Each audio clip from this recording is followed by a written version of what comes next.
Hello, everybody. Welcome to another episode of The Comic Source. I'm your host, Jace. This is a Spawn Daily episode. We're going to be talking about the next issue of Spawn in our reading order. It's issue number 77. Just a quick reminder, when we do cover regular issues of Spawn, the main series, it'll be one issue per episode. Whereas if we're covering a mini series or a Salmon Twitch or Spawn case files or whatever, it may be more than one. We may cover a whole arc in one episode. But when it comes to the main series, we're always going to cover one issue per episode. As far as why we looped in all the other stuff when we initially started out doing just the main series, go back and listen to some past episodes or watch some past episodes. I cover it at every few. I don't want to say it every time. It gets kind of monotonous if you're watching and joining me daily. Plus, I do know that this may be the first time somebody's watching this, but hopefully you enjoy it and you're going to go back and watch some of the previous ones anyway. So link in the show notes to the reading order that we're using, put together by a gentleman named Blake Whitlow. It's a tremendous resource. It's really fantastic. But yeah, we're really enjoying this journey through the Spawn mythos. We know that Spawn's been through a heck of a lot lately. We had a little bit of an interlude as far as the podcast and the YouTube show in terms of covering the main series. The last three episodes were all Curse of the Spawn, kind of standalones that aren't even necessarily in canon, don't really have much to do with the main Spawn series. But we're counting down. We're getting real close to 100, issue 100, which has a lot of ramifications for the recent 350 issue that came out earlier this year. So really excited for that. Can't wait to get to it. But like I said, recently Spawn's been through a lot, right? Like he was killed and then brought back from the dead, and then he had his whole battle with the Freak, and then he was pulled into the green world and given a quote unquote gift that's really this curse. And then finally, last issue, a bit of a chance to catch his breath, a reminder that Spawn is in a lot of ways a love story with this Granny Blake issue that I really love, but I know not everybody does, and I have my theories about that and what have you. You can go look in the comments section of that episode on YouTube if you want to kind of get my take on it. Um, but that slowdown, that little interlude, that little sort of down-paced issue is just in preparation for us to go pedal to the metal and have a fantastic issue this time. So, as I said, issue 77, fantastic looking cover from Greg Capullo. We've got Spawn with some wings. These are known as the Wings of Redemption. We're going to see Spawn in this form again, I think. I mean, it's important enough that they made a statue of it. You can get a Spawn Wings of Redemption statue. And I think there's even action figures. But either way, it's one of those times where this awesome image doesn't necessarily show up in the book, but I'm okay with that because there's hints of it and hints of it, possibly being to come in here, and it just looks so awesome. I can't not appreciate the art by Greg Capullo. So issue 77, it's entitled Relics. As you can see, Todd McFarlane and Brian Holguin are on the story.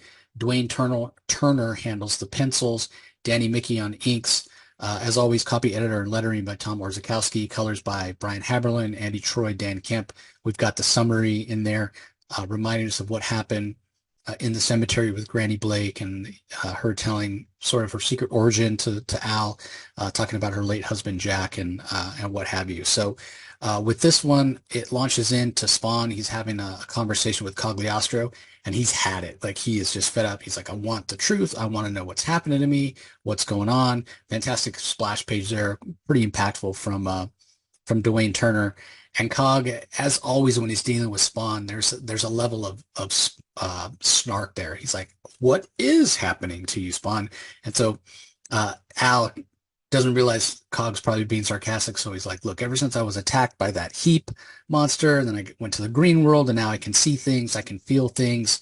It's like this darkness and this pain and this suffering, all of that that's out there in the world." I can feel it all the time. And there's things the Keeper told me about prophecies and stopping the war between heaven and hell. And meanwhile, one of my friends here on Earth, Bootsy, turns out to be an angel, and he saved me. And I don't understand why somebody from heaven would save a Hellspawn. And he said something about a child. He's like, none of this makes any sense. But I know the pain that I'm feeling is real. I know it's alive, so I know it's really happening to me. I want some answers. And Cog says, well, it seems like the scales have been dropped for your eyes and you want to know what's quote unquote happened to you, but you've never bothered to learn who you are, never bothered to learn what you are. You want all the answers, but you even aren't even asking the right questions. So once again, Spawn, it's not the first time that he's gone to Cagliostro and asked for some straight answers. And Cog kind of answers him in riddles. He answers, questions with questions. And so Spawn, he's just had it. He screams out enough, and he uses the chains of his costume, and he's literally dangling Cagliostro over the side of this building. He's saying, "Damn you! I don't want riddles. I don't want evasions. I just want answers. Now, either give them to me or leave me alone. I've had it. Do you understand me? I want the truth. I don't care how much it hurts. Tell me." And he actually drops Cog. He drops him off the side of the building, and so Cog lands in this pile of garbage down there, and he thinks to himself, "Huh, maybe you are ready." Or maybe he just doesn't want to get the crap kicked out of him. So meanwhile, several blocks away, we see Bobby. He's really suffering since Bootsy left. Bootsy was his best friend. He thought they'd be pals to the end, and now he's gone, and he doesn't really have anybody. And he's talking to himself. He's talking to Bootsy as if Bootsy was still there, and he's completely broke. And so he asks another one of the bums, Whistler's the guy's name. He's like, "You mind if I hang out here for a while?" And this guy's panhandling. He's like, I'm kind of on my own. I don't really need a sidekick, if you will. And meanwhile, this Whistler guy is asking people for money, and this guy walks by and actually gives him $1 and says, "Hey, enjoy it while you're young and what have you, and pay attention to this gentleman because we're actually going to see him again later." And then another woman goes walking by.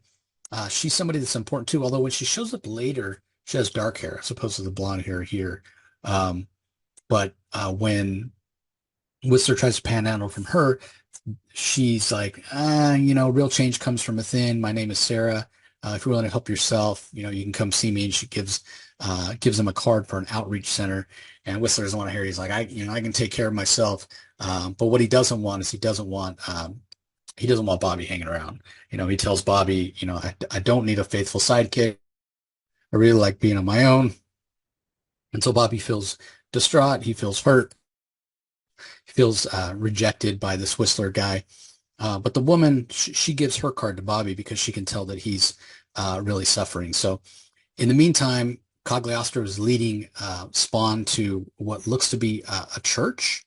And he's asking, "Why are you taking me to church?" And Cog's like, "It's not really a church. It's more of a museum. It's owned by a private trust. It's got all this stuff, and there's got this collection of antiquities and natural history and what have you. And it has the answers that you seek." And, I confess, I don't really understand exactly what happened to you in Green World. But it makes sense for you to be able to sense the bad things that are happening because for all intents and purposes, you are a creature of evil. You're like a living repository of sin. So it makes sense that you could sense when bad things are happening around you. So they head inside, and even though there's a guard, they don't show up on the cameras. So Cog, he definitely still has some tricks up his sleeve. And so as they're walking in to the kind of storage area, Cog asks him, you basically performed a miracle for Granny Blake. Any idea how you did that? How you used your powers that way? And Spawn says, "No, I wanted to ease her pain. It was like instinct." And Cog says, "Okay, so you're tapping into your powers in a more intuitive way, which is good, but you need to study them as well. You have to understand how they work. That's just as important as using them instinctually." So as they get to the storage area, you can see it's filled with all sorts of all sorts of stuff, and a lot of it really old. We see a Spawn helm, we see weapons, we see books, and what have you. And Cog says, "All right, here you are to prepare for your future. You have to learn about your past." So in the meantime, back at the detective office of Sam and Twitch, Sam's got himself all worked up. He's like, "Tonight's the night. I can feel it. We're gonna go find Spawn. We're gonna bring him in." And he's really worked up for some reason. So Twitch is trying to calm him down, and Sam's response to that is, "I'll be calm when Sam's behind bars." He still blames Spawn for them getting kicked off the force. And Twitch is trying to explain to him, "I know you're a good detective, but nobody thinks clearly when their emotions are high. It's probably not wise to go searching for them." but Sam doesn't want to hear it, right? Like he's made his mind up. He really wants to go and find Spawn and get some answers and get some what he calls major payback. And so he's like, I'm leaving. If you want to lecture me, you can do it in the car. And Twitch does join him, but he says, I want you to understand, I'm just here to watch your back. I'm not condoning this excursion. And Sam's like, fine, noted. So meanwhile, Bobby has decided that he's going to go try to find the woman that gave him the card and see if he can get some help. Because he's like, man, I'm just a loser. I'm just a bum. I've just been tossed out by the roadside. And, I just don't know what to do with myself. He's like, I thought that I had nothing. I'm just a homeless guy living on the street. And when you have nothing, you have nothing to lose. But I was wrong. There's always something more that you can lose. So Bobby is really struggling with the loss of Bootsy, and Spawn doesn't seem to be around or what have you. But unfortunately, the mission, the outreach center that this woman gave him a card for, is locked. So as he turns to leave, unfortunately, Sam and Twitch are there. And Sam, again, he's just really worked up, starts yelling at him, hey, you're Spawn's buddy. Where is he at? You better not be hiding him. We'll take it out on you if you don't tell us where you are. And, you don't want to impede our investigation. And Bobby's like, no, I swear, I have no idea where he is, but maybe you can help me out. Another one of my friends, Bootsy, is missing.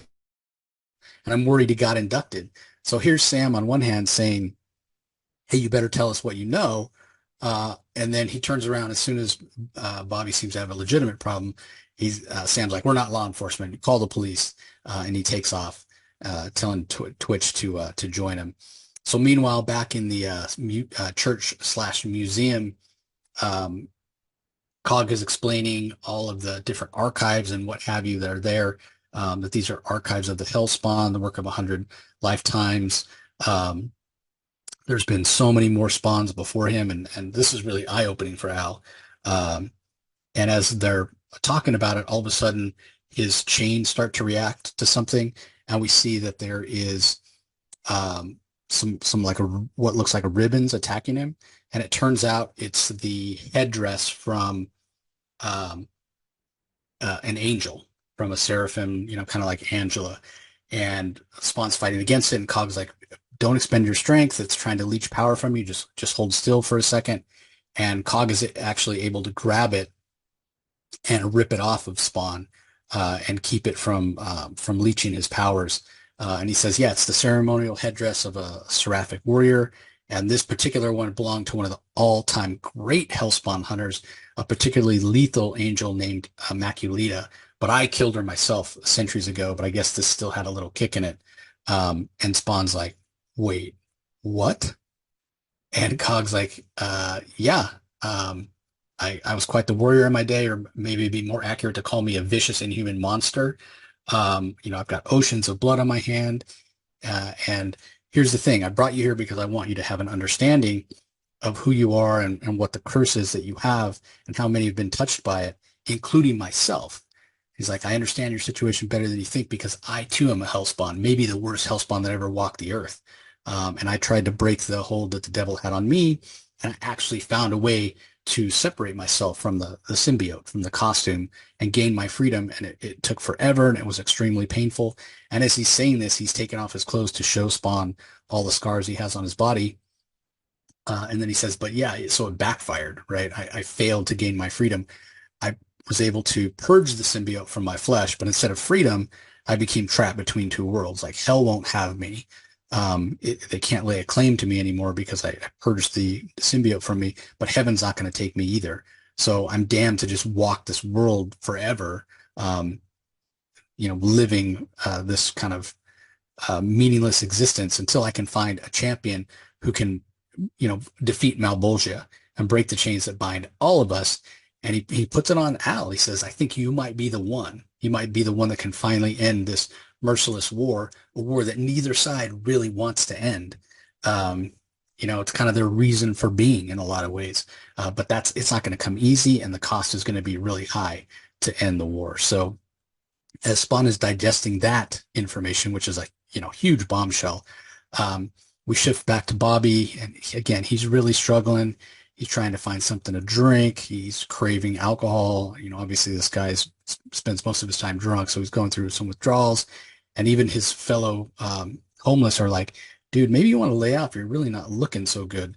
And so he's going around and just, hey, can you spare a drop? Anybody? Give me just, a little sip, get me through the night. And he eventually comes upon Whistler, the guy that was begging earlier that kind of pushed him away and said, I don't need a sidekick, whatever. And Whistler does have a bottle. He was successful enough in his panhandling that he was able to buy a bottle of something. But when Bobby gets close to him, he realizes that Whistler's dead. He's had his throat cut. There's blood all over the front of him. And Bobby, I mean, he's just not not having a good day. Poor Bobby. It's like, no, it can't be. He goes and he throws up. It's like, not again. Bootsy told me if I had faith, everything would be okay. But man, it's not working. I just feel like the tide is rising. And just when I think I hit bottom, somehow I find a way to go lower. And as he's saying that, like he goes and he takes the booze from Whistler. Like he's stealing alcohol from a dead man. Like that's how far he's fallen, right? Like this poor guy's there with his throat slit from ear to ear. And Bobby takes the booze and drinks it, saying, heaven forgive me. So meanwhile, back at the museum, Cog's saying, yeah, I've spent centuries watching Hellspawns try to find a way to break the curse, and every one of them has failed. And this is what's left of all these different warriors, and they've all fallen victim to the curse. They've all ended up kneeling at the knees of Malbolgia, and he mentions a couple by name, even Cog does. And Al says, well, if none of them were able to defeat Malbolgia, what can I do? Here comes the next bombshell from Cog. He says, well, what are you willing to do? Because it seems to me, after all this time, the only way that we can escape the curse is for you, Al Simmons, for you, Spawn, to accept your demonic nature, accept that you're evil, nurture it, allow your evil to grow, allow your power to grow until you're strong enough and powerful enough that you can confront Malbolgia and defeat him, and you can become the king of hell, and then you can release us. And Spawn's like, what? What the hell are you talking about? You're telling me the only way to beat the devil is to become the devil? And Cog's like, look, I get it. It's a lot to ask, but it would be within your power if you were the king of hell to end the war with heaven. You could release all the souls that have been held captive. You could bring peace and salvation to the world. And it would require you staying in hell alone for all of eternity, which is the ultimate sacrifice. So, I mean, Cog's asking a lot, right? He didn't do this himself. Maybe, again, he wasn't aware of it at the time. That this might be the only way to defeat Malbolgia and to find their freedom. But it is a lot to ask. And he even admits, and there's no guarantee it'll work, right? Like he says to Al, as you gather your power, there's no guarantee that you're going to retain any of your humanity. So you might not even remember why you were doing it in the first place. The evil could take you over, and then you still keep all the souls, and you still want the war with heaven or what have you. And Spawn's like, there's got to be another way. This can't be the only option. And Cog's like, well, the only other recourse would be to redeem yourself, right? And gain heaven's favor, but they haven't seemed too interested in doing that. But it's an intriguing possibility. We know Bootsy, Belazikal, he was willing to sacrifice for you, and he said something about a child. Maybe that's the key to something. And as Cog says that, Spawn calls out, no, no, no. And Cog's like, what do you mean, no? Like, calm down. And Spawn's like, no, I'm having a vision. There's something terrible out there. I don't know what it is. It's some dark force, but yeah, there's something really wrong. So again, this gift that Spawn got from the green world, the ability to sense pain, sense when something bad is happening.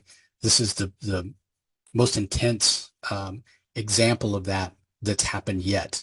And so what is actually happening, what he's sensing is Sam actually has calmed down, and he's like, all right, I guess let's call it a night, Twitch. And Twitch is like, yeah, I think it's better to come back another time. Cooler, heads will prevail and what have you. And Sam's kind of apologizing. Yeah, sorry, I lost my temper. The truth is, I don't know what I would do without you as a partner. And yeah, we'll come back another time. And as they're heading for the car, this guy comes out of the shadows, and it's the same guy that we saw earlier, the very nice gentleman that was willing to give $1 to Whistler. And he asked him for a light, and they start searching around for one. He goes, "Never mind, I found one." And he pulls out a gun and he fires at them. Sam pushes Twitch out of the way, pulls his gun out, shoots the guy. Guy falls over dead. And Sam's like, "Are you okay, Twitch? I got him." I don't know what the heck that was about, why he just would start shooting at us, whatever. And as he turns around, he sees that Twitch has been shot right in the forehead, and there's blood everywhere, and he's laying there. Could he be dead? Maybe, maybe not. I guess we'll see. That's the cliffhanger that the issue ends on. So really powerful scene from Dwayne Turner there with Twitch lying in his own blood. Now, why exactly Spawn sensed this, and in the way he did, how he's saying it's some evil force or what have you, we're gonna get to that. We're gonna talk about why, because this is much more than it seems. But like I said, a really fast-paced, fantastic issue with so much information. Not only do we have the start of this really interesting arc that's going to put Al Simmons to the test, put Spawn through his paces, but also all this information about Cog being a Spawn before, about how Al Simmons can possibly defeat Malbolgia, or maybe he can get redeemed and go to heaven. You know, we saw the cover, hints of things to come with the Wings of Redemption and what have you. Little hints of some other characters that show up here just as cameos and don't seem that important, but turn out to be very important later on, like the guy that gave Whistler the $1. And then, you know, some of the other people will show up later as well. So a really fast-paced issue, really well done. This is what I love about how Spawn has matured as a series. You know, so many people complained early on about McFarlane's writing. You get into an issue like this where it flows so quickly and it goes so fast that I think you sort of forget about that. Like you really get caught up in the story, and you don't realize, yeah, this has gotten to be a really good comic. Now, again, I've said this before on these episodes or these issues where he teams up with Brian Holguin. You know, I'm not going to say it's all Todd McFarlane. I have no idea how they split up the writing duties, right? Like, is Brian Holguin handling the scripting? Is that why it seems to be a little better on these particular issues? I don't know. All I know is the art is fantastic, whether it's Capullo or Turner, who's been filling in here and there, and the scripting and the pacing and the action and the constant new ideas and challenges that are being thrown at Al Simmons are just fantastic. So from last issue 76, which was a favorite of mine, to this one 77, which I hadn't read, or I don't remember reading previously. Man, I was blown away by this issue. I was like, oh, this is so good. I mean, you see that cover, it really draws you in. It makes you want to check it out. It makes you want to read it. So like, oh, I just want to have these angel wings. And like I said, it doesn't necessarily happen in the issue, not exactly, but it's such a fantastic image. You can't help but get pulled in. And excuse me, there's enough hints here that this could be you know, a version of Spawn that we'll see in the future. So I'm good with that as well. But there's a lot more action to come. There's a lot of really cool stuff that's about to go down. I can't wait to share it with you guys and to read it. So definitely leave a comment below in the comment section, especially if these are the first time you're checking these out or reading these. Love to get conversations going about what's happening, and love to see and hear what you guys thought. Maybe you think back to when you first read it, maybe you're revisiting it, whatever. Just love to interact with people in the comments. So be sure to leave a comment below. If you're not subscribed, we really appreciate it. You hitting that subscribe button. I'm really trying to get to 500 subscribers so I can monetize and hopefully make a little bit of money to defray the costs of producing all my podcasts and website and all that sort of stuff. So appreciate the support as always, everybody. That's going to do it for this episode, and we'll talk to you next time.